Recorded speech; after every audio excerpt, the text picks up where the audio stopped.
One of the 2025 travel trends that we discussed in a previous video is that more travelers are taking solo trips. We also said that more travelers want all-inclusive trips and more travelers are taking cruise vacations. So this video is going to incorporate all of that together. We're going to talk about which of the major cruise lines have solo cabins available. We're also going to discuss what those cabins look like. We're going to even talk about one cruise line that's the front runner that has the most ships that have solo cabins on them.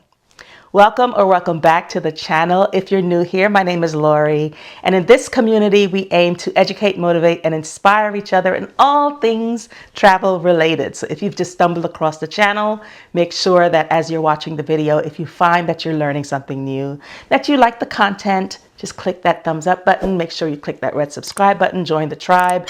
And I'm excited to know how many of you have taken a solo cruise before and which cruise line do you think is your favorite as far as like solo cruising is concerned? Because I've never done a solo cruise, but I'm looking forward to doing one perhaps in 2025 as well. So let's just get right into this video and see which of these cruise lines may be one that I'll be taking in 2025. Come along.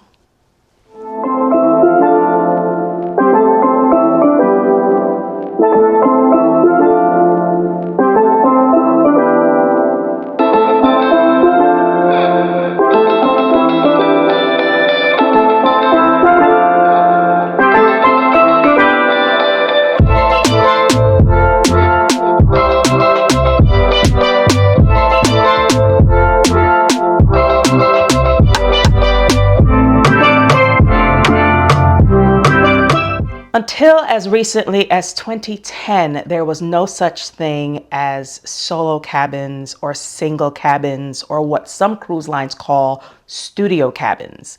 Believe it or not, if you wanted to travel on the water, travel by water by yourself, you had to pay a premium.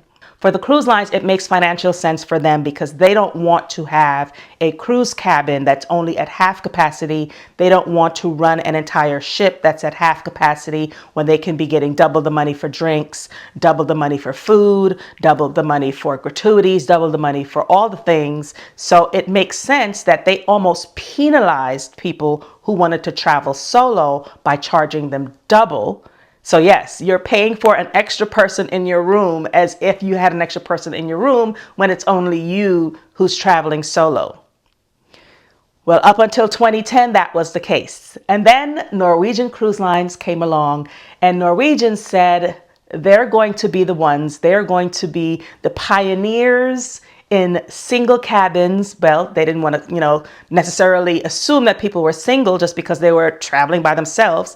So on some ships, they're called solo cabins, and on some ships, they're called studio cabins. But don't think that they're just going to be your bare bones kinds of cabins, because they may have started out that way, where most of the solo cabins were interior, which I will never cruise again. That was my first cruise, was an interior cabin, and I was happy to have a 1-week cruise for $2.99.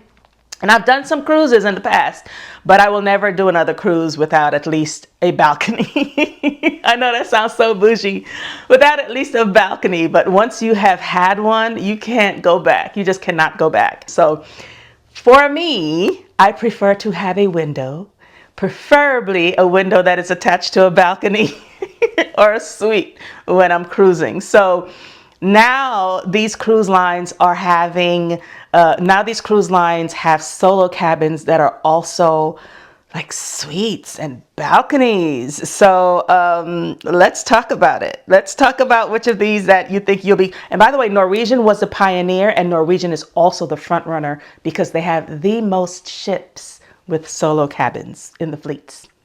They have more ships in their fleet with solo cabins than any other cruise line. And then at the end, don't go anywhere. At the end, I'll tell you which cruise lines have 0 solo cabins so far in any of their fleets as of the taping of this video. If you know differently, then you'll have to tell me down in the comments. But as of the taping of this video, there still are a handful. So let's just get right into it. Let us begin with Norwegian. Porthole magazine has crowned Norwegian as the best cruise line for solo travelers for 6 years in a row. Remember, we said these are the pioneer ships. They have the most solo cabins, and the Epic ship has the most solo cabins of any ship in any fleet. So you will find that, of course, we have to start with the grandfather of them all. And here are some photos from their solo cabins, the interior looks of their solo cabins, and they're called studios. Royal Caribbean also has an extensive fleet of solo cruises, solo cabins on their cruise ships. They have interior with a virtual view. They have interior with a studio ocean view balcony, and they have these virtual view cabins where you can see what's going on outside on like a TV screen, but you don't actually have a window, which I guess is pretty cool. The cabins look kind of small, but at least they look a little bit modern, and hopefully they keep them updated. So here is the ocean view one with a little bit of a porthole that you have there, and here is the ocean view with balcony. Let's move on now to Celebrity Cruises. And Celebrity Cruises has a very short menu of ships, and they only have either an interior studio or an edge veranda, which is what they call the virtual view that you get to the exterior. So not much to say there, but at least they show you a video with an actual virtual view inside of a cabin, or at least a walkthrough sort of the cabin. I wish that Norwegian had done this. Hopefully they will update their website in the future and include a video tour so we can have a better view. But I like this Celebrity. You guys did that. This looks very nice. I would actually consider just for the nice views that I got into the bathrooms as well. So again, they have the edge staterooms, and then they have the interior staterooms. And here are just some still photos of those in case the videos were a little bit hard to decipher for you. Now we move on to Holland America. And Holland America has 3 ships, twin beds inside each of those, and they have ocean view studios. They call their cruise cabins for singles studios. And this is an interior view of what those studio cabins look like. They look pretty well laid out to me, and more on the modern side. Maybe the modern side is just the orange piping that I'm seeing. But let's move on to Cunard. And Cunard also has a very limited amount of rooms on their ships. And they have a separate section on their website, which I appreciated, talking about the solo traveler experience and the dining experience and all of that. And then they also gave us a view of the interior of their solo cabins.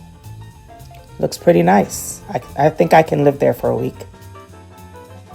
Honorable mentions include MSC Cruises, Virgin Voyages, the Red Ships, of course, you may be familiar with those, Costa Cruises, and then you have P&O Cruises as well, having solo cabins in their cruise ships. And you also have Fred Olsen Cruise Lines, which you may or may not be familiar with, Saga Ocean Cruise Lines, and Oceana Cruise Lines, and last but not least, Ambassador Cruise Lines. Now, as far as the ships that do not yet have solo cabins, Carnival, I don't know if you're surprised that the fun ships do not. Princess Cruise Lines do not have solo cabins. And last but not least, Disney does not have solo cruise cabins. Did you guess correctly? So that's it. What do you think? Have you cruised solo before? Let me know down in the comments. I always welcome feedback. I would love to hear what your experiences were. Are there any things I should know before I start this solo cruise adventure of mine? Because that's it for this very brief video. I hope you have learned something new. Don't forget to like the video. Don't forget to subscribe to the channel. And don't forget to share this video with someone who would like similar content as well. As always, remember to value experiences over things, because travel is the only thing you buy that truly makes you richer. Thank you for watching, and I'll see you in the next one. Ciao.